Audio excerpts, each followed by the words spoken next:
大家好，我阿傻来分享一下火炬这季过20层的配置吧。其实现在装备也就刚刚定型而已，T0都还没有去敲，看来我的理解应该还是够的吧。但还是前部影片那句话，其他技能我不清楚，但轻实弹想要玩得舒服的话，还是其他角色会更好一些。不管是时空2、冰山或是药娘都可以，因为轻实弹不像其他地面技能直接有被 buff 到范围，以自身为目标放的话，范围实在小得可怜。虽然余2不用出梅就可以开始自走，的确是一大优势。但在搞好生存前，你可能会玩得挺痛苦的，而要搞好生存要花的资源，估计是 0.3 秒律动的好几倍，所以前面的阵痛期反而会比其他角色还要长。除非你跟我一样想要尝试超高速的 0.1 秒触发，不然还是建议直接用其他角色来玩吧。除了药娘以外，其实配置直接抄我这只也没有问题。要改的就2个部分，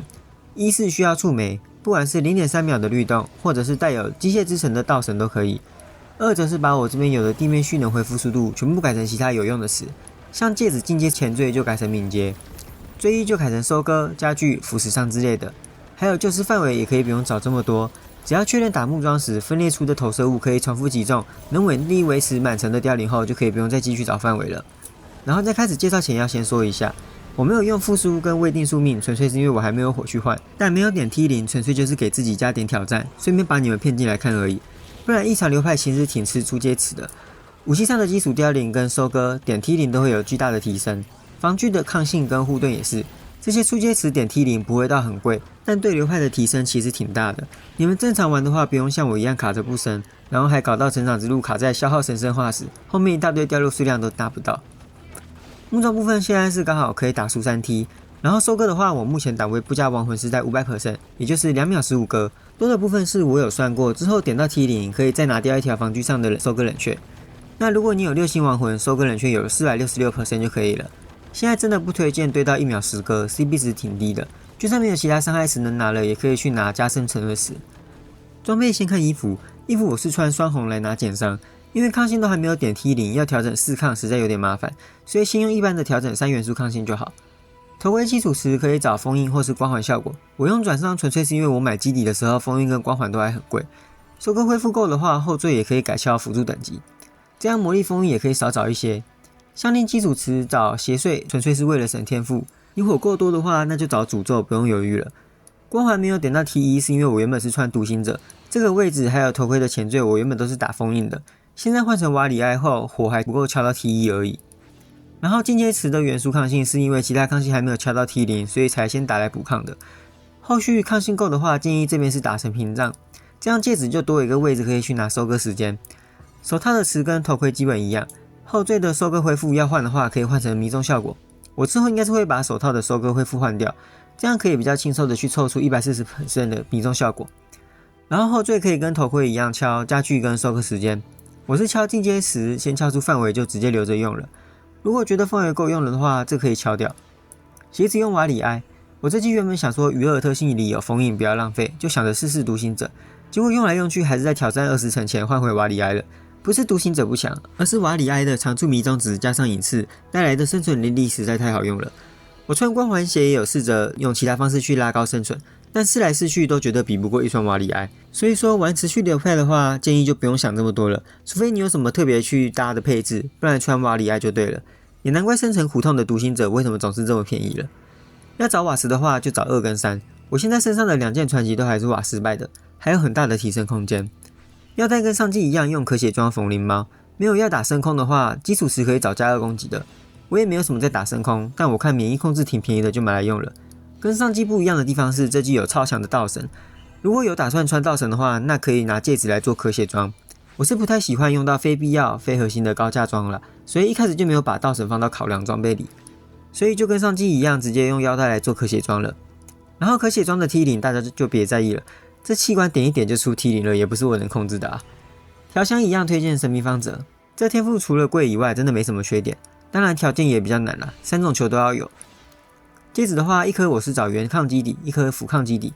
基础词都是随便找便宜又有用的而已。有钱的一样直接诅咒走起，这季梦雨砍掉真的是挺伤的， BA 配置里直接就少了2个诅咒，什么会有更好的掉落来弥补都是狗屎，光抗性高一点的基础词都要好几百火，干脆出没有基础词的真品戒指，然后多掉一些，我买这些垃圾装来敲就好了。好像跑偏了，回来看词缀。前缀基本就是穿抗护盾，地面蓄能就看你有没有想要之后增 T0 的高速触发，不然有 150% 就可以轻松打满凋零了，再继续撑都只是让出伤更快而已。然后屏障刚刚项链有提过，之后可以换成收割时间。自证时的话，我有打一条抗性来补抗，之后升 T0 只要把项链的抗性洗掉就好。后缀的自证池加上腰带的话会有3个位置，建议先洗戒指，洗完后看缺什么再去用可血腰带来补，因为这具器官都不会到很贵，可血装可以定向出缺的那条齿缀，做起来会比较便宜。武器的话我换成2把手枪，跟火炮的差别主要就只有高阶序列而已。火炮的散射附带额外投射物伤害，但投射物伤害我们吃不到，所以基本上就只有精准投射可以用。手枪的话就可以洗1个精准投射加1个散射了，这样子会比较强，但说实话也就差1咪咪而已。远程武器的元件是真的非常便宜，不然像之前拿法术类武器的话，我是不可能这么前期就用高阶序列的。此次部分后缀的返还，如果你神谱不是用脱胎换骨的话，可以打1条就好了，另一条拿腐蚀伤害。前缀自证时，如果你真品戒指已经做完了的话，那这边一把找等级，另一把找额外凋零伤会最好。我只是还在点到能用就收手的阶段，所以才会有1把试穿抗。然后因为攻击武器上没有收割时间可以拿，所以其他装备上的收割时间最好是都要拿到，不像魔杖这么好去做调整。那如果你是用魔杖想要转来这流派，想问可以玩吗？可以，但要改一些配置。我会建议，如果你还没有点到 T0 和高阶序列的话，直接重做手枪就好，毕竟原件的价格实在差太多了。而且魔杖也不用害怕脱不了手。那如果你魔杖都已经做完，序列也都点了，那我会建议你继续玩原本的流派就好。毕竟你武器都做完了，应该也都接近毕业了吧，还换什么技能啊？如果真的想用魔杖来玩轻实弹的话，就在底下留言吧，我会再跟你说需要改哪些东西。特性部分，因为我有从审判上拿到诅咒，所以这边不想就不考虑了，不然要搞到3咒纯粹就是在搞自己。2兆真的是挺拉的，想要发挥2兆最大的效益，那就要玩到超级大后期，不管怎么打都会被锁上限时，2兆的价值才会体现出来。我应该是玩不到那个阶段，所以就不考虑了。追好像还是跟上一部的一样没有改。复数词的话，说实在没有什么好用的，所以我估计会找可以多放一个本源的复数词，加敏捷和基础特性的等级来提升伤害。想要生存或跑速也可以找另外2个，我会想用本源只是因为敏捷底的很便宜而已。轻实弹连线一样优先放散射，范围大走位需求也会少一些，不然要一直贴着才有伤害会很痛苦。高阶序列有散射后，这边可以换成痛楚家具或者是慢投，要再放范围扩大来增加范围也可以。用其他角色玩的话，这个位置就放律动吧。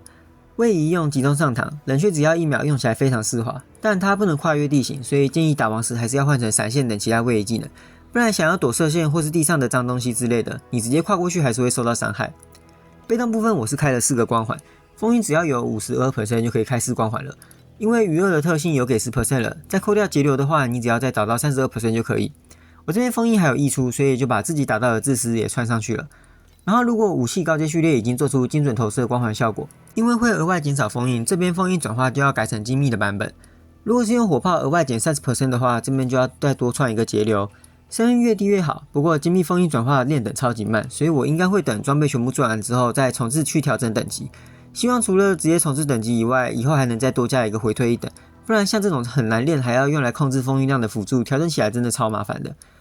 最后一个光环在打生存要很好的机制时，可以换成其他防御类的光环。像我在打邪龙时，就是使用坚固来增加护甲，目前可以打到3420层，过程都不会死。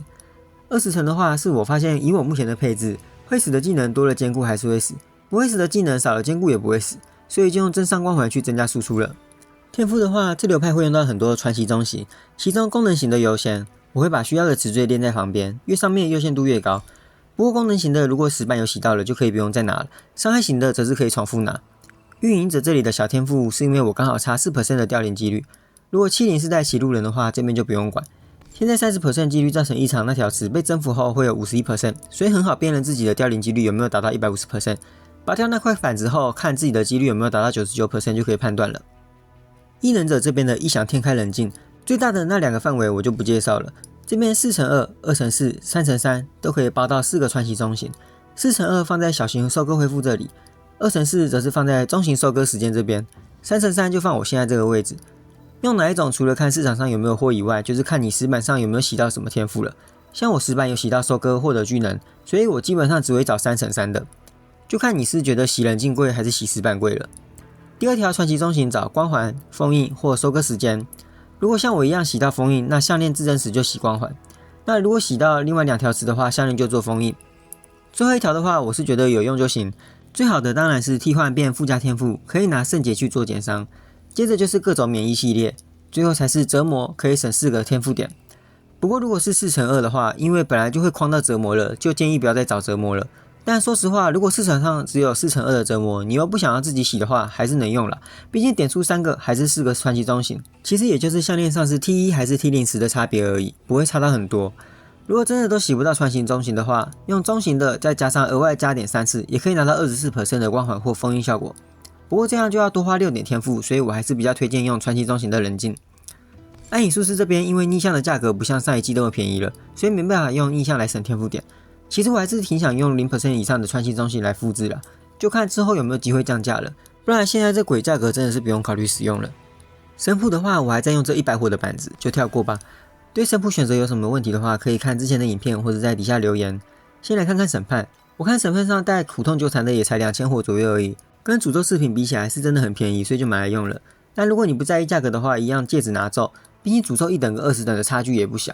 然后下面的词我纯粹就是运气爆棚了。我只是想说先让它延伸，就随便买了15个欺诈神骸来敲了3次，结果就变成这鬼样子了。之后再看看能不能锁住其中一条等级，如果能锁成功的话，我再试试看能不能把减速换成其他有用的词。如果锁失败，那就直接用了，毕竟现在这样也够强了。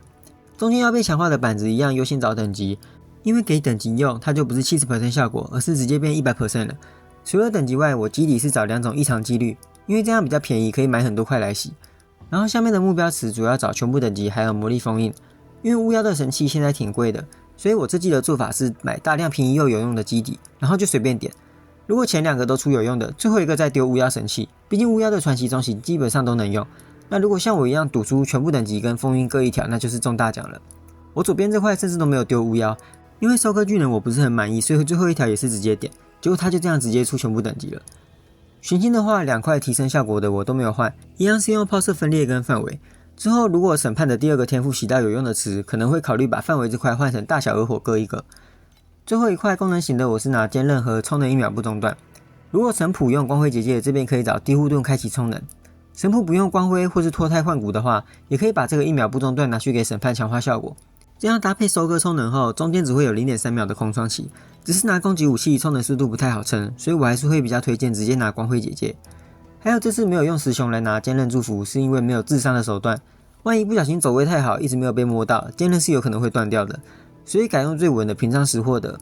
如果你已经在用石熊了，可以在位移的集中上膛上串黄马，搭配天赋点出1点的生命返还，这样就可以稳定的拿到坚韧了。只是打王时我不推荐用集中上膛，所以还是会比较推荐用屏障来拿坚韧。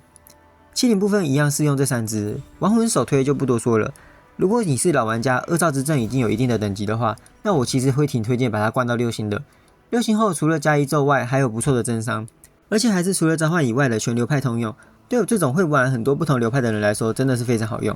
然后圣女就还好了，我是之前玩恶化时抽满的，不用白不用，你要用骑路人或眼刀客都可以。主要是要注意自己的符抗，因为我能从这边拿到 21% 的符抗，所以装备才会没有拿什么符抗。天命的话，一个灵猫拿灵动，一组负责来拿侵蚀灌注，最后剩下的全部塞猪液就对了。之后会找3个1中的未定，也是全部塞猪液。这个在上上季有说过，虽然 increase 伤害会有边际效益，但单颗给 100% 是真的很多，更何况这季附加基础凋零的效益还变高了，所以除非你全身 increase 已经破1000了，不然都不用考虑这么多。玩凋零就是猪液给它塞满就对了，便宜又好用。小型命运者一样全部放收割时间，之后要调整酸红的抗性，估计会拔掉几颗来做调整。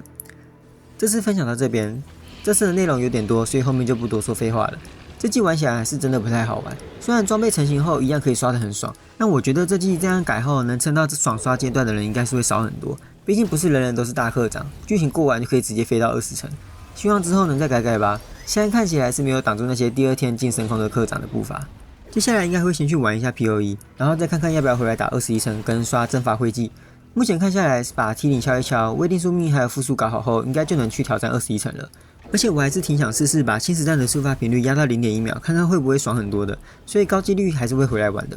到时候如果有什么改动的话，会再分享出来。我是阿傻，我们下部影片见。